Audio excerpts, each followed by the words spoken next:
Hi everyone, you're watching English Superb educational YouTube channel and me, Helen, a professional teacher of English language who will definitely help you improve your English. Today I want to speak with you about a simple and at the same time difficult grammar topic, participle clauses. A lot of learners ask me, what is the difference between participle clause and reduced relative clause?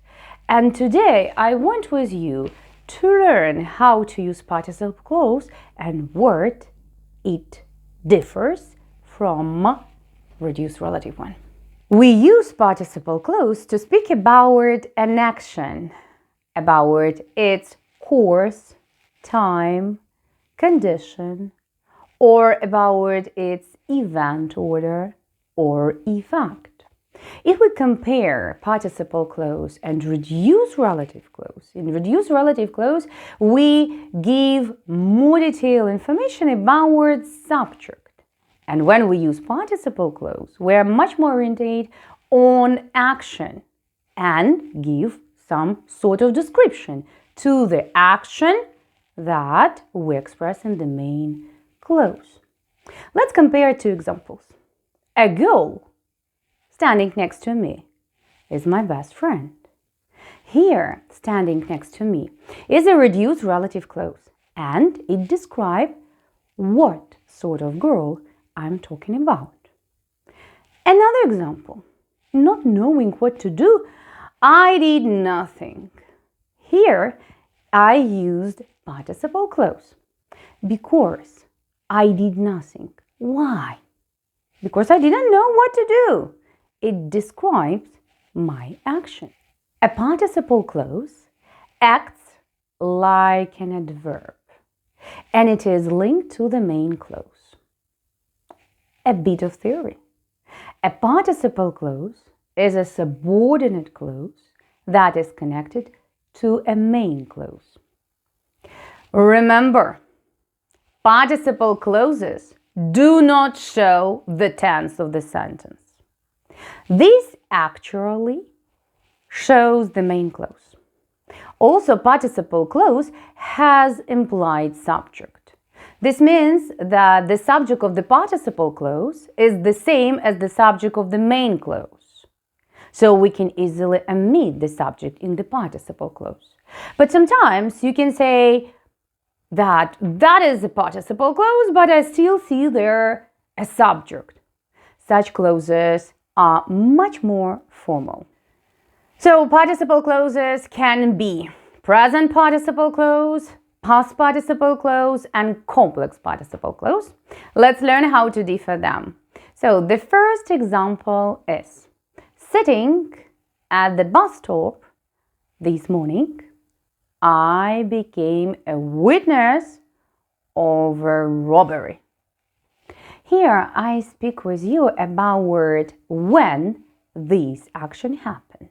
So I became a witness of a robbery while I was sitting at the bus stop this morning.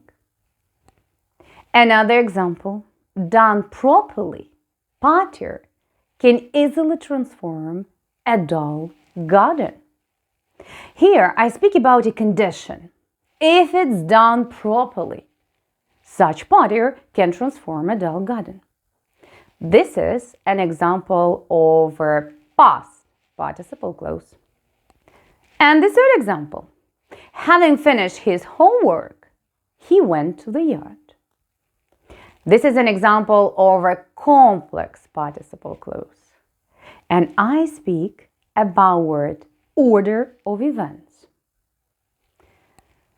But what's the difference between these three types of participle?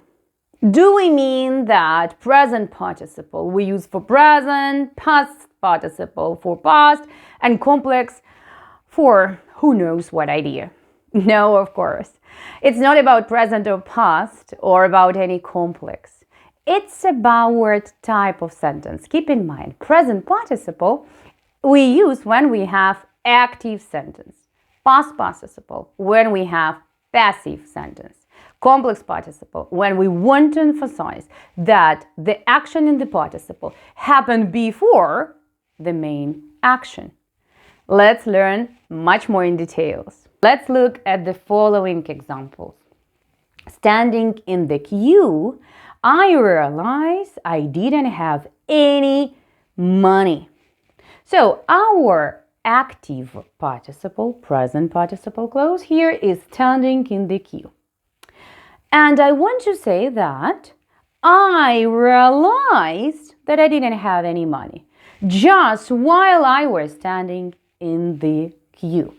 Here we have this active sentence with action which happened at the same time as the main action. Another example, filled with pride, he worked towards the stage. Here we have a past participle, filled with pride. Keep in mind, it is a passive sentence, yes? I was filled with pride and worked toward the stage. So, how I worked toward the stage? Filled with pride. Here, I describe how I did in action. Another example. Having watched that film earlier, I decided not to go to the cinema. Here we have an example of a complex participle clause, and we show that the action happened before the action in the main clause. All sorts of preposition we put before the participle verb to further emphasize or clarify the event's order, time, course, and effect. I mean preposition like before, after, since, while, and with. For example, before cooking, you should wash your hands. Logical advice.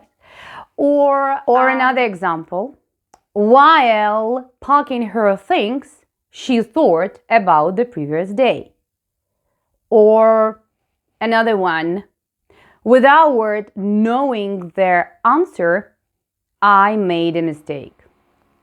When we want to make our participle clause negative, we put negative word just in front of the participle. It can be not, never, nobody, nothing. For example, not having done it earlier, I didn't know how to do it. Finally, let's learn with you some common fixed expressions with participle clause.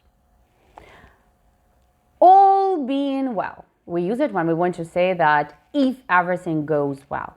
Another one, all things considered, when you consider everything. Bearing in mind that, when you consider that. Another one, give the chance. If I were given the chance. Another, judging by.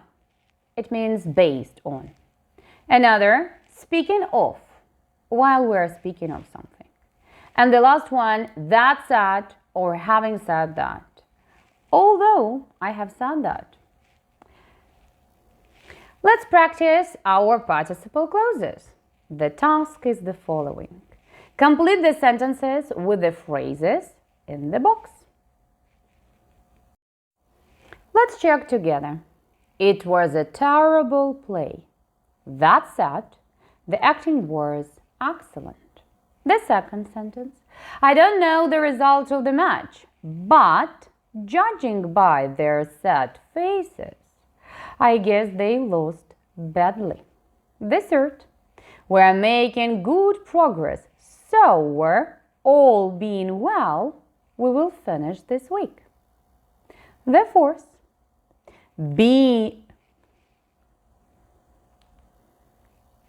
Bearing in mind that it is your first time, you've done a great job. The fifth, I know I will never be a Hollywood actor, but given the chance, I think I'd be pretty good.